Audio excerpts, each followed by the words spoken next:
Chris Baker with Baker DMM, and this is our Video Digest newsletter. Topic of today's newsletter is going to be how hard is it to get proper help in the senior ecosystem? And before we jump into our discussion, I want to read you a quote. Quote states, "Love, care, and treasure the elderly people in the society."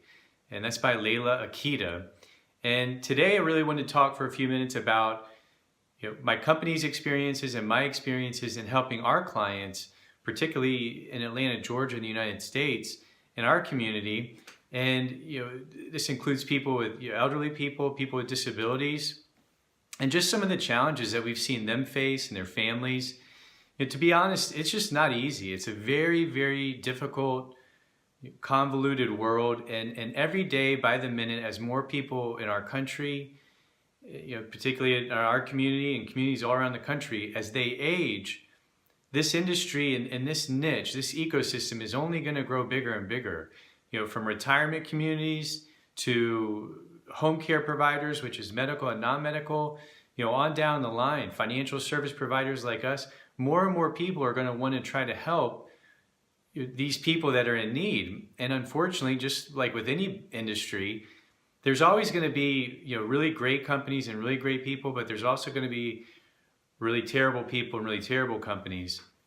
And the goal today is just to talk about this, to get the wheels turning, to help you start thinking ahead, whether it's for you directly or a loved one. You can start planning now, or if they're already aging, or if it's already somebody with a disability, you can take the first steps today to start educating yourself on the resources and where you need to go to get the proper information to help you make the best decisions for either yourself or your loved one.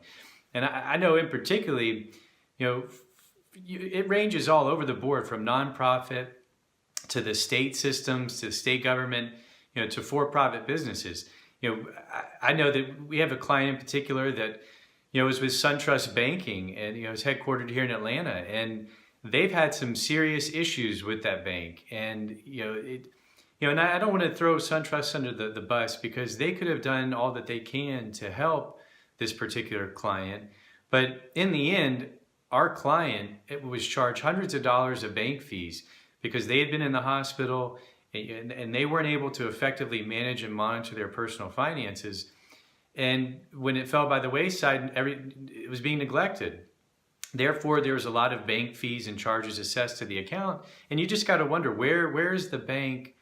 Where are their representatives going out into the community?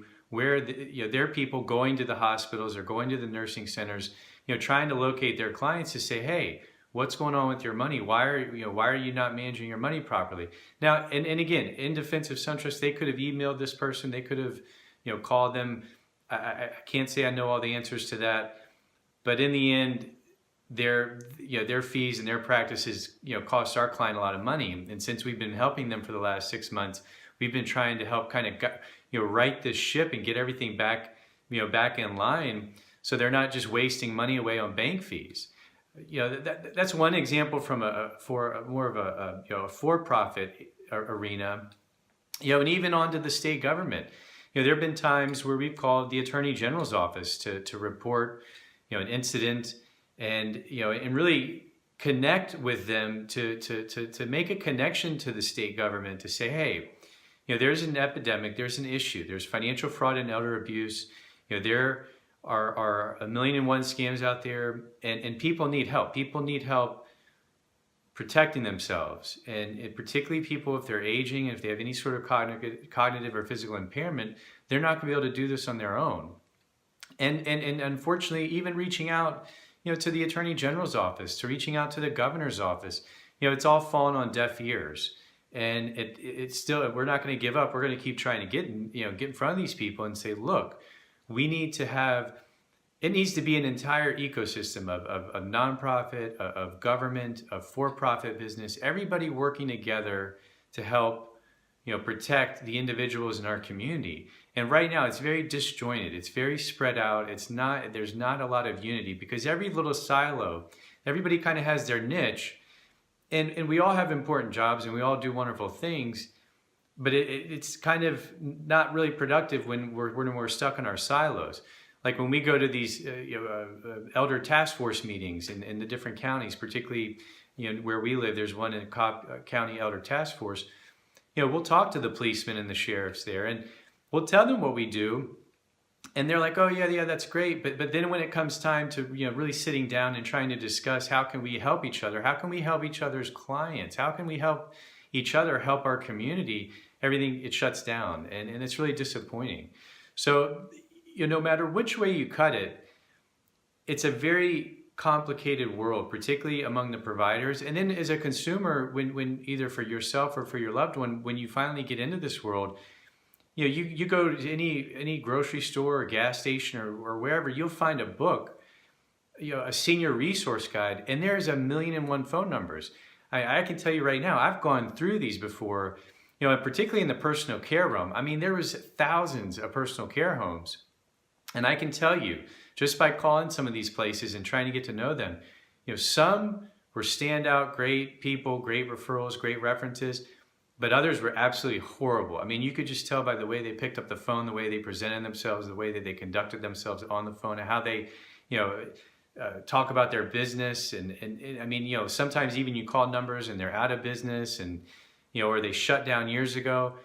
So just to think of someone that's in need, and I can relate it. A number of years ago, my mom had cancer, and unfortunately for her, it was a really aggressive disease. But I remember when my brother and sister and I, were kind of helped, in charge of taking care of her. I mean, you're going 1,000 miles a second. You really don't have time to stop and think about all this. And so it's just, you really need to educate yourself now, whether it's for your benefit, your loved one, your parent, grandparent. And my suggestion would be to go to, you get three kind of key resources that you could choose from. The first would be within your county. Every county should have a senior center, and that would be a great first place to go, because they're going to have information there. They're going to have information about providers in the area. That would be a great place to kind of go ahead and get your feet wet, get started, start learning who's out there, and maybe they'll be even kind enough to provide you some recommendations or referrals. The next step would be connecting with the professionals that you already work with. This could be your CPA, your tax advisor, your financial planner, your elder care attorneys, maybe even your doctors. People within your network, within your family network, they're already your trusted professional providers. Those I think are going to be another good resource for you to kind of branch out and see who's out there and what kind of services are being offered in your community. Another, I think really, if you do a little bit of research, another great resource that could be for you would be like a nonprofit, such as the National Aging in Place Council. Our company is actually a member of that group. It's a nationwide organization. They have, I think, roughly 15 different chapters spread out through the country. And with a group like this, and there's a few different aging in place nonprofits out there, but the basis of ours is really helping, promote education to the community about what aging in place is, what it entails, and also to be a guide and a resource for the people in the community. Say, hey, look, if you ever get in trouble, or if you need help, or if your family or loved ones need help, we're a resource database, essentially. And if you need home care, medical or non-medical, if you need transportation, if you need moving services, if you need financial services, whatever that could be, they're going to have a kind of a bullpen of people, of providers that have been vetted. They've been background checked. They've been in business. They've checked off all the requirements set by the organization to be allowed as a member into the group. So, the group that we're members of is National Aging in Place. There's a few more out there. If you do a little bit of research, try to find one maybe that's in your community or near your community. And I think that would be another excellent resource.